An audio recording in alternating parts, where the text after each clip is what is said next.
Hi, I'm Eric, and this is Listen to Sleep.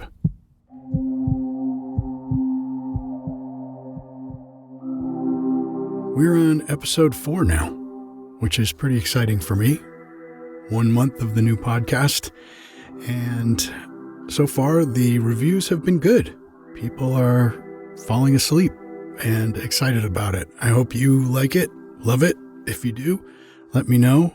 You can hit me up on Twitter at Listen to Sleep or email me at eric@listentosleep.com.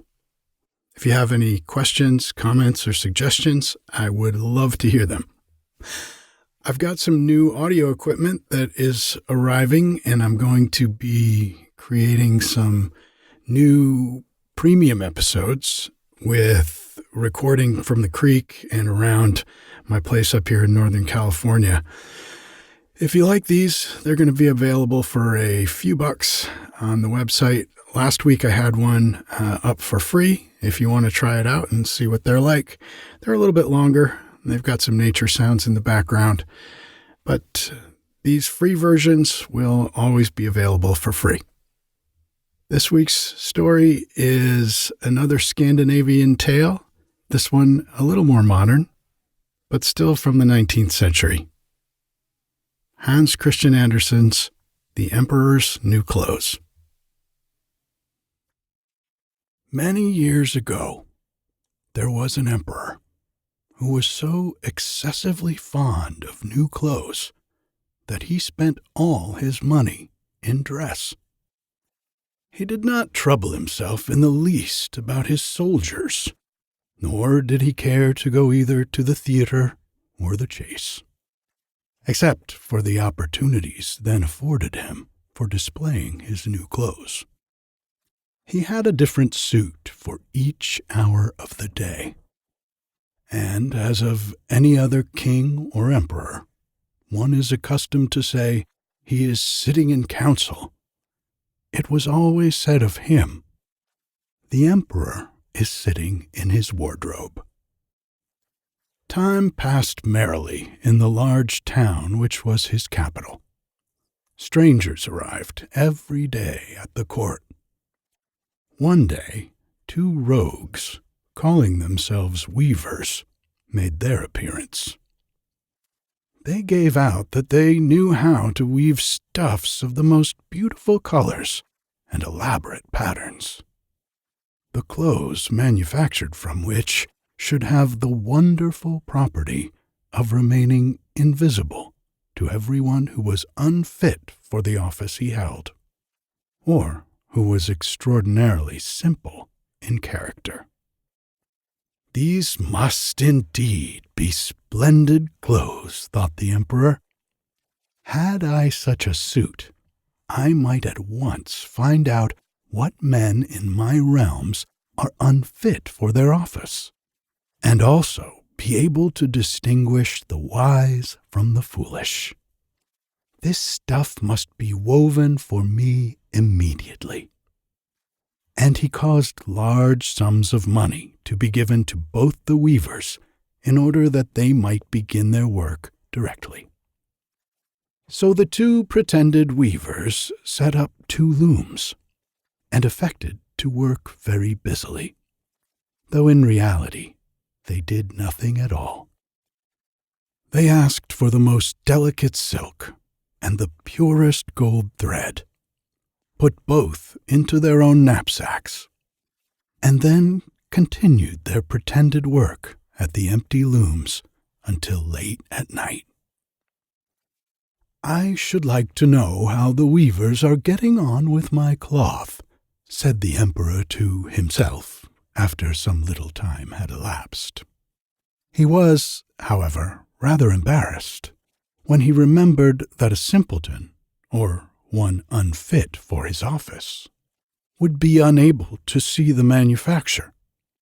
To be sure, he thought he had nothing to risk in his own person, but yet he would prefer sending somebody else to bring him intelligence about the weavers and their work, before he troubled himself in the affair. All the people throughout the city had heard of the wonderful property the cloth was to possess, and all were anxious to learn how wise or how ignorant their neighbors might prove to be. "I will send my faithful old minister to the weavers," said the emperor at last, after some deliberation. "He will be best able to see how the cloth looks, for he is a man of sense, and no one can be more suitable for his office than he is." So the faithful old minister went into the hall, where the knaves were working with all their might at their empty looms. "What can be the meaning of this?" thought the old man, opening his eyes very wide. "I cannot discover the least bit of thread on the looms." However, he did not express his thoughts aloud. The impostors requested him very courteously to be so good as to come nearer their looms, and then asked him whether the design pleased him, and whether the colors were not very beautiful, at the same time pointing to the empty frames. The poor old minister looked and looked.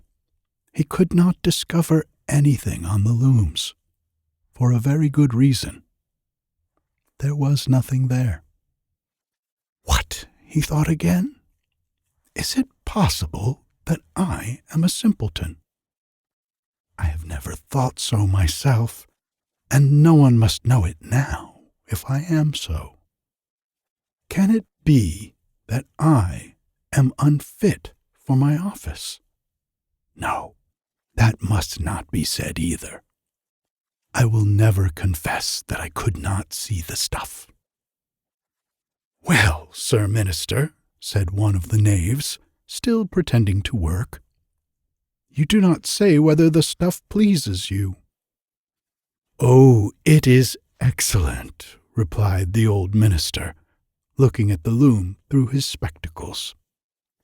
"This pattern and the colors. Yes, I will tell the emperor without delay how very beautiful I think them." "We shall be much obliged to you," said the impostors, and then they named the different colors and described the pattern of the pretended stuff. The old minister listened attentively to their words, in order that he might repeat them to the emperor. And then the knaves asked for more silk and gold, saying that it was necessary to complete what they had begun. However, they put all that was given to them into their knapsacks, and continued to work with as much apparent diligence as before at their empty looms. The emperor now sent another officer of his court to see how the men were getting on, and to ascertain whether the cloth would soon be ready. It was just the same with this gentleman as with the minister. He surveyed the looms on all sides, but could see nothing at all but the empty frames. "Does not the stuff appear as beautiful to you as it did to my lord the minister?" asked the impostors of the emperor's second ambassador, at the same time making the same gestures as before, and talking of the design and colors which were not there. "I certainly am not stupid," thought the messenger.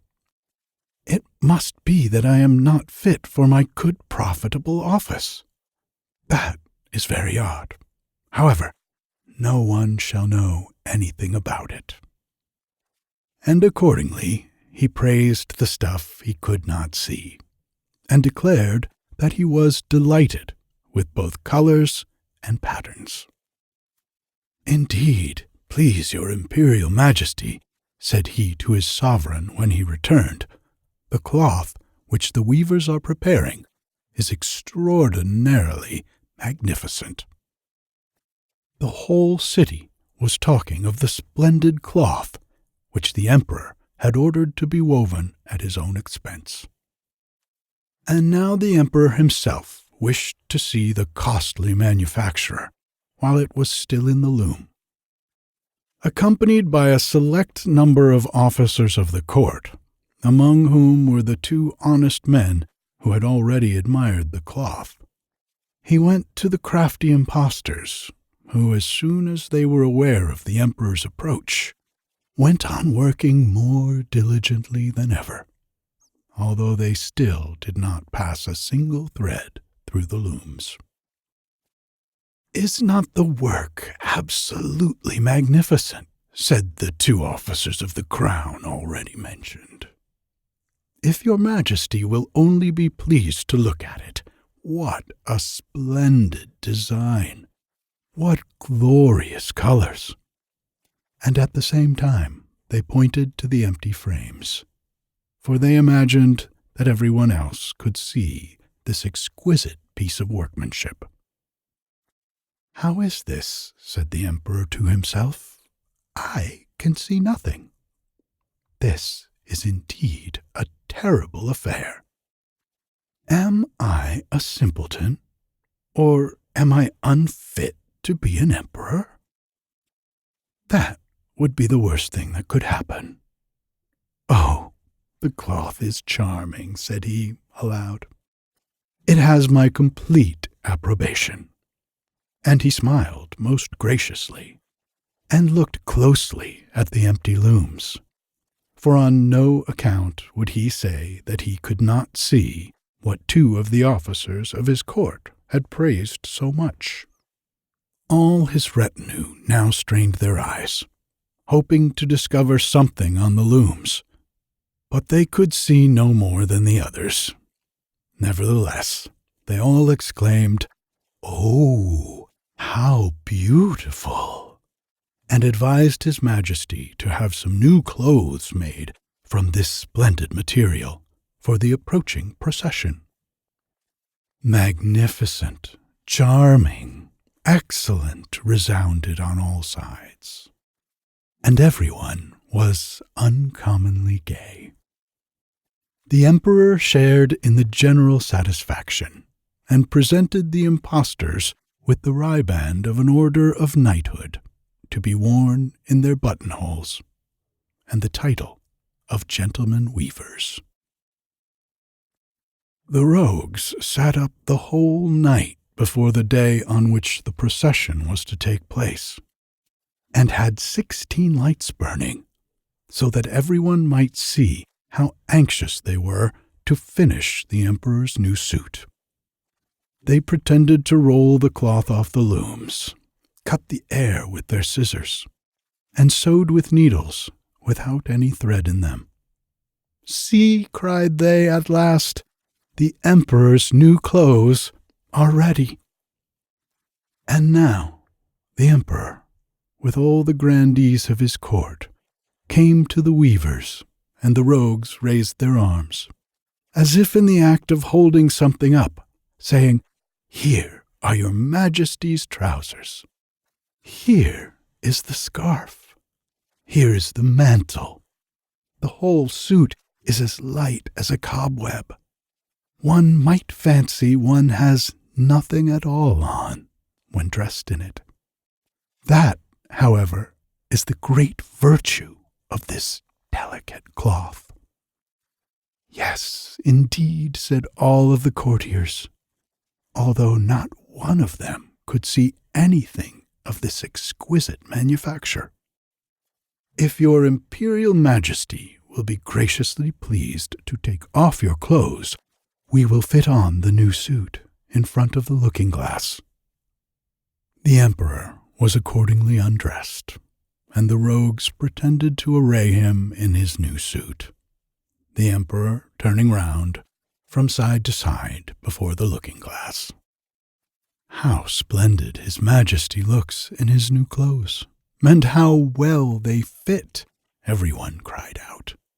"What a design! What colors! These are indeed royal robes." "The canopy which is to be borne over you, your majesty, in the procession, is waiting," announced the chief master of the ceremonies. "I am quite ready," answered the emperor. "Do my new clothes fit well?" asked he. turning himself round again before the looking-glass, in order that he might appear to be examining his handsome suit.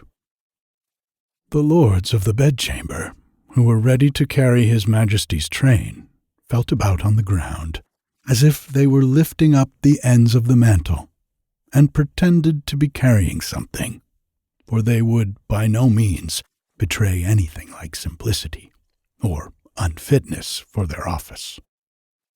So now the emperor walked under his high canopy in the midst of the procession, through the streets of his capital, and all the people standing by, and those at the windows, cried out, "Oh, how beautiful are our emperor's new clothes! What a magnificent train there is to the mantle, and how gracefully the scarf hangs!" In short, no one would allow that he could not see these much-admired clothes, because in doing so he would have declared himself either a simpleton or unfit for his office. Certainly, none of the emperor's various suits had ever made so great an impression as these invisible ones. "But the emperor has nothing at all on," said a little child. "Listen to the voice of innocence," exclaimed his father. And what the child had said was whispered from one to another. "But he has nothing at all on," at last cried out all the people. The emperor was vexed, for he knew that the people were right, but he thought the procession must go on now. And the lords of the bedchamber took greater pains than ever to appear holding up a train, although, in reality, there was no train to hold. Good night.